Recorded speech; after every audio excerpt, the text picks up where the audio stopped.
ada beberapa faktor yang Anda harus perhatikan mengenai staking ini. Ya, pertama mengenai faktor keamanan, yang kedua fleksibel, yang ketiga dividen, cuan apa enggak. Nah, itu yang perlu kita perhatikan. Oke.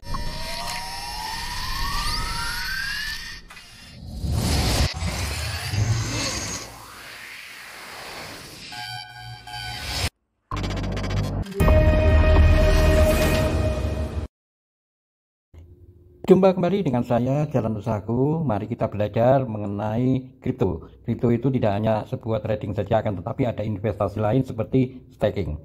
Pada saat ini lagi booming mengenai staking, apalagi kita harus betul-betul jeli untuk melakukan pemilihan untuk kripto apa yang harus kita staking ya. Untuk sebagai pemula seperti saya ya, mungkin teman-teman yang lagi pemula ingin belajar staking, kalau saya sendiri sih tidak memilih staking di koin-koin besar ini karena harganya ya, terutama di BTC, ETH dan BNB itu harganya cukup tinggi dan dikhawatirkan ketika kita beli langsung anjlok. Sebaiknya jika kita pemula belajar dari staking, kita cari aja token kripto yang lagi tahap pengembangan, akan tetapi mempunyai kredibel ya, mempunyai progres yang stabil. Dan syukur-syukur ada progres peningkatan walaupun beberapa persen, akan tetapi dalam jangka panjang dia mempunyai prospek untuk naik. Nah, pada saat ini saya melakukan di core teman-teman. Di core ini cukup lumayan, cukup aman dan cukup memberikan keuntungan yang cukup bagus teman-teman ya.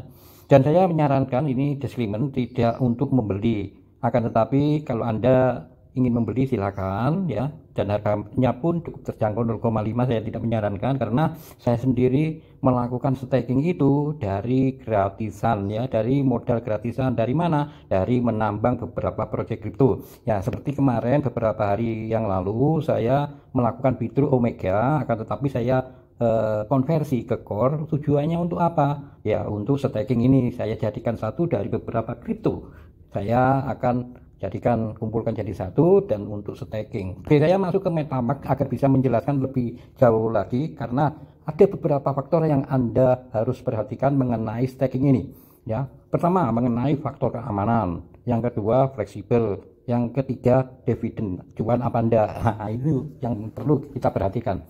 Oke, akan saya masuk ke staking Cordeo dulu. Ini blockchainnya Core ya. Ini paling aman. Sebetulnya ada di OKX sendiri, ada di beberapa wallet kayak Bybit menerbitkan sebuah staking, akan tetapi dividennya cukup rendah teman-teman. Saya rasa paling tertinggi itu langsung di stakingnya Cordeo, di blockchainnya Core sendiri. Nah, ini saja sudah 92 juta yang melakukan staking jumlah totalnya ya. Dan yang menjadi validator ada 26 dan yang aktif 21. Maksudnya validator itu bahasa terendahnya, bahasa sederhananya adalah bank ya. Anda mau milih bank yang mana, Anda taruh deposit Anda, uang Anda ya di sini. Nah, kalau saya teman-teman, yang kedua faktor fleksibel. Fleksibel itu gimana sih? Oke, saya jelaskan. Fleksibel itu tidak dibatasi waktu.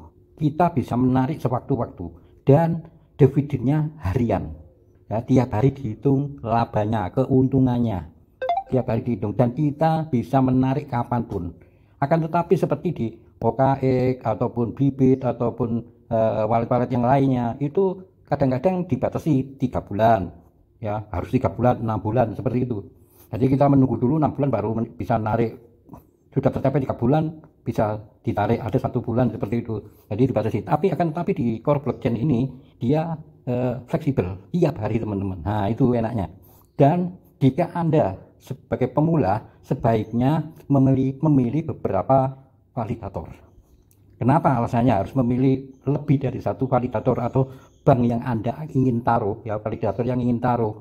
Maksudnya validator itu anggap saja sebagai bank ya. Anda ingin naruh di 3 bank seperti DAO, Huobi, Instone. Pada saat ini yang di sini saya sendiri menaruh di 5 validator ya. Kenapa begitu? Nah, khususnya bagi pemula, ini faktor fleksibel teman-teman ya, faktor fleksibel. Kalau saya ingin membutuhkan uang ya, misalkan Anda punya satu, Anda taruh semua, umpamanya 3 juta, Anda taruh semua di sini ya. Totalnya kalau dirupiahkan 3 juta. satu validator. Ketika Anda butuh, ya, padahal butuh Anda artinya sedikit, umpamanya kita butuh 1 juta. Pada akhirnya apa? Kita harus menarik semua, mengandelegat, kita klaim semua, jadi kita tarik semua 3 juta itu.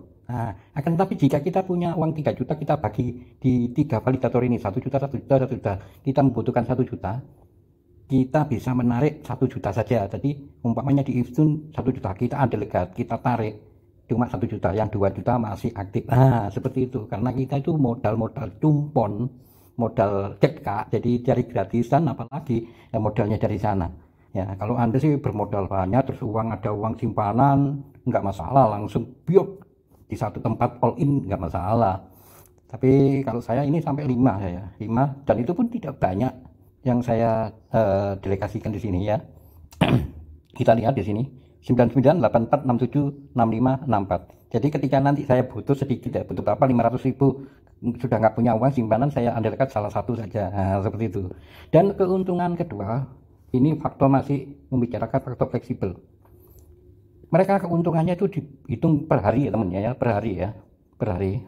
Kayak di sini terlihat saya mempunyai total dari 5 validator itu 381,37 dari 5 bank itu, 5 validator. Dan tiap harinya secara keseluruhan ya, secara keseluruhan nanti diakumulasikan di sini seperti ini sudah beberapa hari saya mendapatkan 5,7 ya, 5,7. Kalau kita hitung per harinya di sini, keuntungan per harinya kita bisa lihat di sini teman-teman. Nah, di sini nanti ya 1,0 itu terlihat itu di sana untuk masing-masing keuntungan dari validator ini. Ya, kita bisa klaim. Nah, benar ya teman. Nah, ini kita bisa ngeklaim di sini, klaim. Kalau klaim kita tarik itu hanya menarik ini semuanya.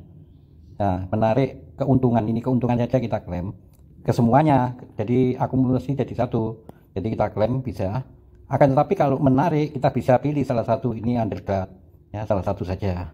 Umpamanya kita mempunyai satu tadi ya, kita all in di sini, undergrad otomatis keseluruhan, kita tidak punya simpanan lagi. Dan keuntungan yang berikutnya, jika kita ingin menambahkan ya, karena gini, ketika kita menginvestasikan staking itu, kita taruh umpamanya di DAO validator, itu tidak bisa dihitung besok langsung Anda dapat komisi, tidak. Jadi dihitung 22 kali 24 jam baru dihitung, jadi 2 hari 2 kali 24 jam baru mendapatkan dividennya. Nah, jika kita mempunyai satu umpamanya ya, terus kita tambahkan, kita punya uang 50 core, kita tambahkan, nah, tunggu 2 hari lagi. Nah, akan tetapi jika kita pilih mempunyai lebih dari satu, umpamanya saya punya 5 ini, aku punya core 10 core ya, saya ingin menambahkan, saya tambahkan di DAO ya. Yang lainnya ini masih berjalan perhitungannya tiap hari. Ya, kalau yang saya tambahkan ini baru nunggu 24 jam 24 jam kemudian ya, 2 kali 24 jam kemudian baru saya mendapatkan. Nah, itu enaknya. Nah, gitu teman-teman. Terus faktor keamanan. Nah, ini kan ada aktif-aktif. Kadangkala ketika ada ada keputusan tidak diberitahu, kadang-kadang itu inaktif. Nah, kayak seperti ini. Untuk validator yang tidak aktif itu. Bentar. Saya lihatkan yang biasanya kuning ya. Yang tidak aktif sebentar. Nah, ini inaktif, ini tidak aktif teman-teman, tidak aktif. Kadang-kadang dari pengalaman saya dulu pernah inaktif ya, kerugiannya begitu. Kalau umpamanya kita taruh satu di validator ya, terus inaktif, tidak dihitung dividennya, ini pasif gitu loh. Akan tetapi jika kita punya lebih ya, jadi umpamanya salah satu tidak aktif, tidak berjalan, yang lainnya masih berjalan dalam perhitungan dividennya, begitu teman-teman ya, maksud saya. Dan untuk mempelajari ini semua, kemarin ada bagaimana cara undelegat, bagaimana cara menariknya, ada video rekomendasi di atas ataupun di kolom deskripsi saya taruh di sana, bagaimana cara menaruhnya, bagaimana cara untuk klaimnya di sana ya. Ini semua saya sarankan, disclaimer ya, tergantung keputusan Anda, saya tidak menyarankan beli, akan tetapi ini masih harga murah dan masih dalam pengembangan teman-teman. Mungkin kalau berminat ya silakan. Kalau saya sih mencari gratisan, modalnya semua ini gratisan teman-teman. Yang saya dapatkan sampai sekian ini ya, seperti kemarin saya klaim untuk untuk apa namanya Omega saya klaim saya jadikan satu. Nantinya begini, biasanya saya klaim hasil dividen ini ya, terus saya tambahkan dari pengumpulan dari beberapa hasil kripto seperti kemarin itu. Nah, tadi sudah ada 5, kemungkinan besok 6 ditambah ini, terus besoknya saya akan tambahkan di sini, di validator, salah satu validator ini. Nah, saya tambahkan seperti itu. Jadi saya masukkan sedikit, salah satu yang 4 berjalan, yang 2 yang 1 ditambahkan, menunggu 24 jam kemudian. Nah, kan enak. Oke, mungkin ini sebagai pengalaman dari saya, teman-teman sebagai pemula, mungkin yang cocok, yang tidak cocok ya jangan dipakai. Oke, assalamualaikum warahmatullahi wabarakatuh.